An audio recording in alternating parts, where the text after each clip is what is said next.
As healthcare workers, we naturally put others before ourselves. As an ICU nurse, I did this very well. I did not take enough breaks, and some days I missed breaks entirely. My colleagues began to take notice and express concern that I was too busy providing care to others and that I was not taking the time to meet my own physical needs. I felt constantly dehydrated at work. I rarely took water breaks, and by the middle of my shift, I noticed that I was tachycardic, my blood pressure was low, my mucous membranes were dry, and my urine was concentrated and dark. I knew dehydration was contributing to fatigue and other symptoms, and that it was time to make a change. As a nurse and nurse practitioner student, I teach my patients about primary prevention and health promotion daily. It is essential for me to know how to implement these changes in my own life so that I can better serve my patients. The specific aim for my project was to increase daily water intake from 1 liter a day to 2.16 liters daily to ensure adequate hydration. By doing so, I hope to achieve my desired outcome for the project and have increased energy levels, moist mucous membranes, heart rate within normal limits, and improve urine output. For the Continuous Quality Improvement Plan, I utilized the Plan, Do, Study, Act cycle, which consists of 4 phases. This cycle provides an organized and testable method to achieve goals and desired outcomes. For the planning phase, I downloaded an application called Waterminder that was linked to my Apple Watch and iPhone. This application allowed me to track and record my daily water intake. During the pre-intervention phase, I maintained all of my usual behaviors and recorded that I drink an average of 1 liter of water daily. This was 1.12 liters below my specific aim. I noted my lips were chapped, mucous membranes were dry. My average heart rate was between 95 to 125 beats per minute.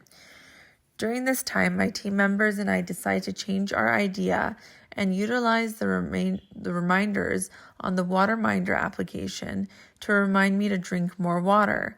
We hypothesized that 7 reminders a day would help me reach my water intake goal. On week 2, we were ready to put our plan into action in the do phase. I drank water whenever I was reminded through the application. Additionally, I reflected on potential barriers for the days I did not reach my daily water intake goal. I was able to reach my goal 4 out of 7 days. After reflecting during the study phase, I acknowledged that a major factor that presented as a barrier was the fact that I was recovering from surgery. The discomfort suppressed my appetite and my desire to take fluids in. This also contributed to increased fatigue, dry mucous membranes, and my heart rate ranged from 95 to 120 beats per minute.